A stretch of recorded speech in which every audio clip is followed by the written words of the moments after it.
You will drown in eternal night.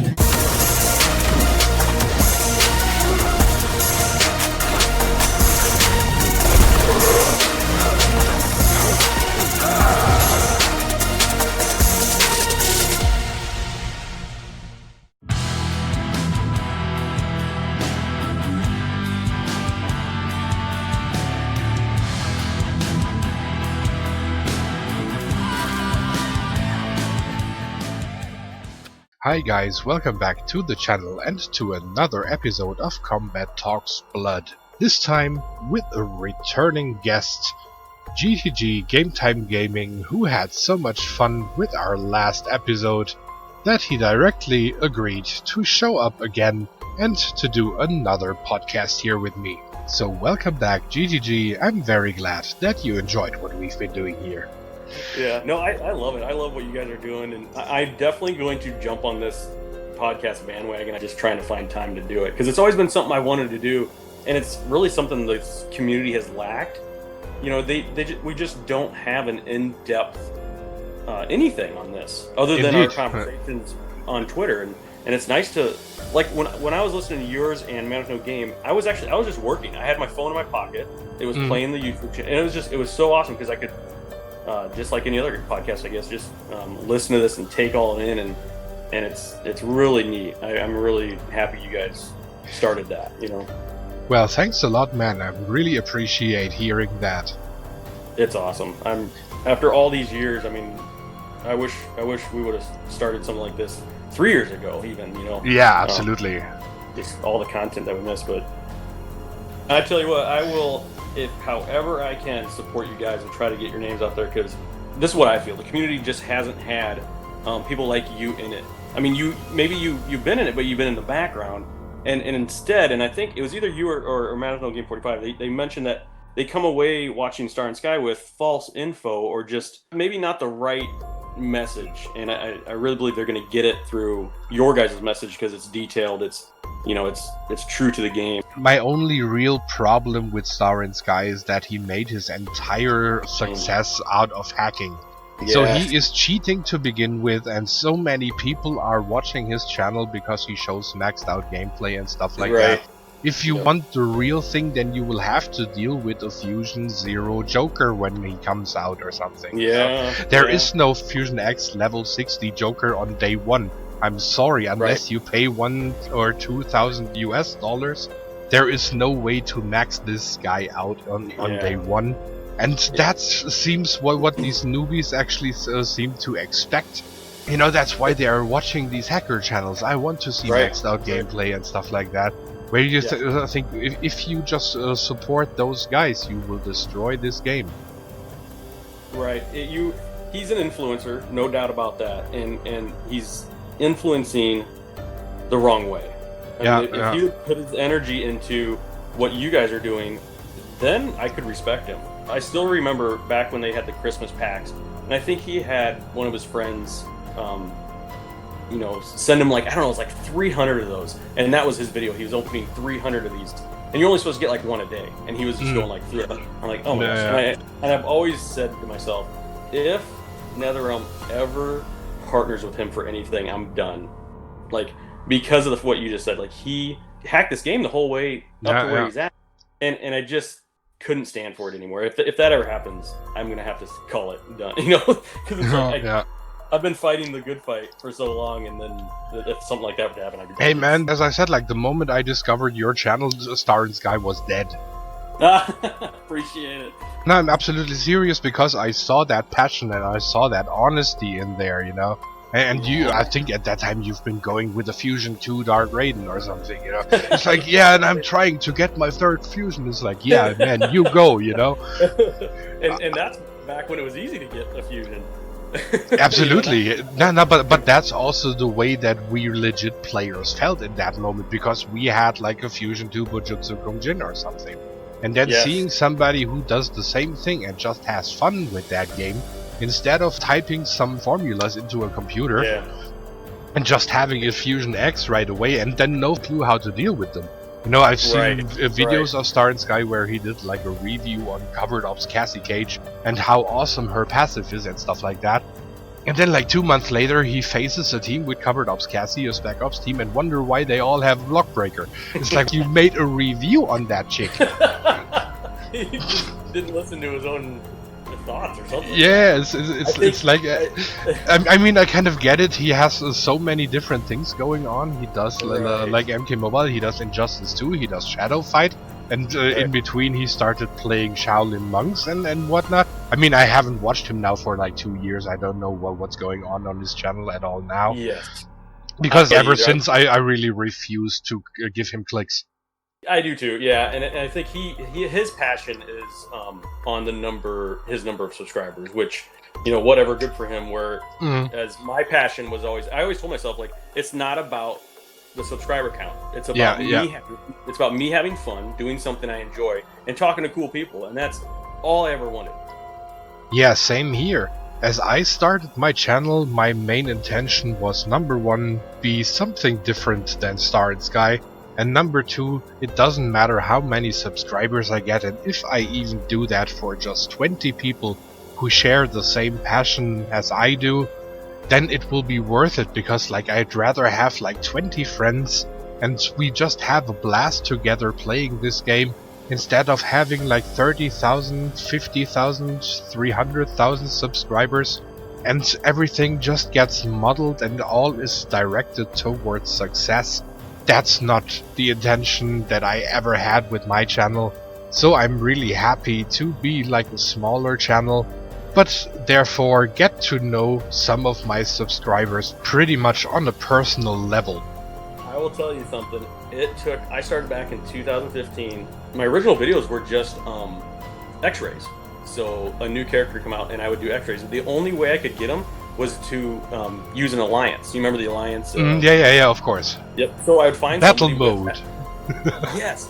Yep. I would find somebody with that character I wanted to do, and I would tag them in, and they would do their X-ray, and I would record that, and that's literally how I started. But where I was going with it took me, oh boy, it took me 2.5 to even get like 300, and just grinding. But again, it never was about the subscriber count, because I have a full-time job. I'm not trying to like have this as my career, because it's just a brutal way to try to make money. But it was just about having fun and doing things in my spare time, and it's continued to do that, although my spare time has dwindled to about zero. Absolutely. And this game is predestined to have fun with it for a long time, especially with the grind. It takes sometimes so long to max out a character. Like I said, I just maxed out my Strike Force Scorpion now during this Black Dragon Tower event, and as 2.0 dropped, before my Scorpion was Fusion 9, so there was only one Fusion missing. So then 2.0 dropped and we had those Strike Force packs up and stuff like that. And all the way from 2.0 until now, I probably pumped like 30k souls into that pack, and I didn't get that Fusion. Like everything else was maxed, so I paid like 30k for just sellbacks. At some point I just said, okay, I will now save all my souls, I will just spend them on sales, and I will spend them on the MK11 gold pack because I want Jade maxed. Yep. So you're talking like February 2019 is when that dropped, if I'm not mistaken. Yeah, right. So it's taken over that long just to get one Fusion. Yeah, it's like one final Fusion that took all the way until this Black Dragon Tower event. And that only because that tower dropped me that thing on fight number 100 in Fatal. Yeah. I don't think NetherRealm's even thinking about that. I think they like that long game play. Like they're no end in sight type of thing. Like that's their MO. Like that's their MO lately. Ever since 2.0, it's just been that corporate action. Yeah, it totally feels like that. Absolutely. And I do feel bad for Mick, because I think he takes the heat. He likes the game. You know, he enjoys watching people enjoy the game. Yeah. And I think he had a lot of that stripped from him when whatever marketing team came in and took over in February 2019, whatever business model they adopted for whatever reason, it just changed everything. And I think they knew it. I think the developers knew it, because everybody rips on the developers. I don't think it's their job. That's a whole different department in my head. Yeah, the way I see it, I really feel that they are the ones who get the calls from high up above, and they say, like, you please make an animation for this pack. Right. Yep. And exactly. then they sit there and do their job, you know, and they have no say what content comes in. It's like maybe they do a brainstorming conference and say like, yeah, we need like 500 packs or something by the end of the year. And you have the freedom to add 1 or 2 characters, you know, like what do you have in mind or something. But then we also need guest characters. We need that Joker, you know, you got to get that done before. And maybe RoboCop, you know, like at least make RoboCop so we can have a look how he plays, you know. Right. And here's my thoughts on Joker. I think he is coming 100% because look at the past. Look at his history with these mobile games. He's in damn near every mobile Warner Brothers game there is. He's so marketable, and whoever owns the rights to him doesn't care. Like absolutely. Yeah. It's all about money. It's all about money, and I think Spawn is similar to that. I think Todd McFarlane, if he can make a buck, he's going to make a buck, and he'll give up the rights to Spawn. The only difference is that Spawn really feels like a character who should be in MK Mobile. Yeah. Right. Like in terms of he could be, of course, NetherRealm, you know, then you can have beautiful fire animations, something like that. It feels demon-like anyway, you know. Right. You can team him up with so many nice NetherRealm characters and be just Inferno Scorpion. So you have the demon and the cape, you know, and all that stuff. So if Spawn comes, it totally makes sense. I don't see Joker fitting. I mean, just think about what kind of tier do you put him in? Spec Ops? No way. He's not Outworld. He would just be Earthrealm, but is he a martial artist? No way. This guy shoots a gun, maybe, you know? I guess unless he's just like a nomad. Yeah. I mean, like, they just throw him in there.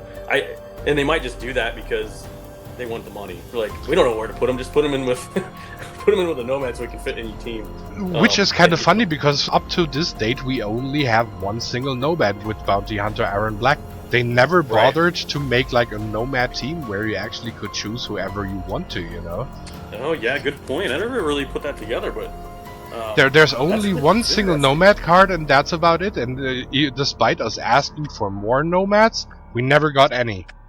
I think, boy, I tell you, Casey, I think there's probably a reason for that because when you have to have certain characters, there's maybe I'm wrong. Maybe they don't like giving a character that can go anywhere. Maybe they like having that control over, you know, this is another own character. It has to be with another one. Like, we don't want, and maybe I'm just looking a little too far into this because I've been stuck in this, their marketing, like trying to just figure out what is going on in there for like over a year now. Just like who is in charge there, but I would love to see a nomad team. I think that'd be awesome.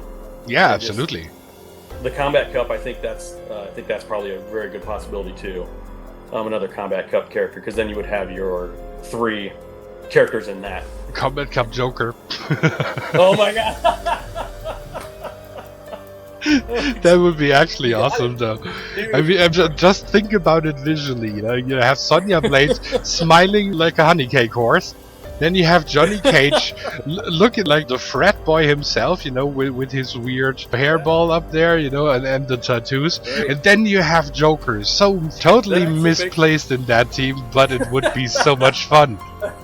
That would be perfect if they did that. Just for laughs and jiggles. And Joker is about laughing and jiggling, or not, you know, so why not? You might be onto something. I always thought, I know, like, you and Man with No Game, you guys, and I'm not too proud to say, you guys have the knowledge of this game. I feel like I have a little bit of it, especially with like all the support cards, all the gear. You guys are like masters of that. I like to, you know, I kind of have some of that, but I also like just to make funny videos and stupid videos and stuff like that. But I always said, like, I wanted to make a cartoon where it was like they're in a marketing meeting and 2 developers like, I really like the way you had Scorpion's sash flowing. It was really cool. And then the marketing guy says, "What's a scorpion?" It's like completely oblivious to like what. I mean that would be absolutely comedy gold because like Scorpion is the poster boy, you know. Yeah, it's right, like... exactly. They have no idea. They're just like, we just want to make money. What's a scorpion? I would kind of get if it were mocap or something. It's like, who the hell is mocap? But if they do it on Scorpion, it's like, you know, they have absolutely no clue at all what they're doing, you know. That's hilarious. Combat Cup Joker, or it'd be Combat Cup MK11. I actually would like that. As you said, he will definitely come to mobile. There is no way around it. But then really make it worthy and make him fit in somewhere where you actually can benefit from that style. Right. I would even go that far and say, like, you could take out Punk Cassie Cage from that Strike Force team and make her a Combat Cap character. Which totally would make sense in terms of her looks and the I don't give a damn attitude, you know? With leather jacket and spikes and pink hair. And in return, then let's just put Covered Ops Cassie Cage into the Strike Force team. Because she looks like Strike Force. She, as a diamond, she would absolutely kill it because she already killed it as a gold card. Yep, absolutely. Yeah, she's a little overpowered as a gold card. She's just, that block breaker is ridiculous. Absolutely. Yeah. And also the way how smooth she plays. When you just go by basic attacks, you can just start one basic combo after another with her. Because she is so smooth and so secure and safe on all of her attacks. That moment when she used that police baton, she pushes the opponent back, and you immediately can go into the next combo, leading into a special 2, crippling them, disabling the special attacks. And due to her passive just going over to other Spec Ops characters who then also get that block breaker, you know, it's like, wow. Right. Yeah, she's kind of like maybe a little diamond in the rough there. And absolutely, and she in the Strike Force team would totally make sense. Right. Putting her right next to Undead Hunter Johnny Cage. Oh yeah. Even visually, it would look absolutely convincing. Like Punk Cassie Cage feels totally out of place in that team. She does. Yeah, she does. I mean, they call it Strike Force, and yet you have this punk variation, which kind of absolutely is a rebellion against the establishment and rules and following something, you know. Right. And if you have a Strike Force team, then you don't expect the punk in there, you know. Maybe she's undercover Strike Force. She got to the party late or something. Who knows? She forgot her gear or something. But yeah, that's hilarious. And on top, it would also be cool to have some really new characters, especially like in challenges or something, and be it just to complete some more feats of strength. I mean, you've seen how crazy I'm going these days with feats of strength. One after another is being completed. You know, it's like, dude, like I said, if there's any way to unlock a secret character, you've got to be close. Because I thought it was like maybe when you hit, I don't know, 1,800 consecutive days or something like that, there's got to be an unlockable characters. But just with the Scorpion, the one you finished, I was like, well, that would fit right in with the Mortal Kombat. You would think that like Noob Saibot would, you know, show up or something in your it would be so amazing. Sometimes I'm playing Strike Force Scorpion and just pretend he's Noob because they don't give us Noob. I'm so sick and tired of it, of not having Noob Saibot in the game despite us asking. I mean, I've been asking for him for like 2 years now or something. Yeah. Because the first year I just took in whatever I could get, and there was so much stuff to unlock. We have like what now, 140 characters, 170 I think even, if you count the silvers and bronze cards. Yeah. 174, 75, something like that is what we are currently at. Yeah. I think, and you're right. Yeah, when you first start this game, you kind of get lost in all that because it's new things every day. And I think that's the problem for them, to figure out how to make it playable for veteran players as well as new players. Of course, yeah. Yeah, well, then I would say then that's a good moment to wrap up this episode, and I would say we should definitely get together again at some point and do another episode down the road. Depending on what comes out in the game and what kind of stuff there is left to talk about. So a massive thanks to you for stopping by once again, and now I will just leave the final words to you. But before we get there, everybody please check out the YouTube channel of GTG. So subscribe to his YouTube channel, follow him on Twitter and all the other media outlets he might be around on. I will leave all the links in the description below, so you can choose whatever platform you want to follow GTG on. So now, GTG, the last words are yours. Have it your way. Well, again, thank you, KC, for having me as a guest. I appreciate it. I think what you're doing here is great and providing valuable information to those who have a love for this game, and I can't wait to sit down and do another one of these with you. thank you for tuning in once again, and as usual, I will be back with the next video very soon. Until then, you can choose one of the 2 videos that are up here right now. Please like, comment and subscribe. And also don't forget to click the bell notification icon so you will be informed every time when I upload a new video.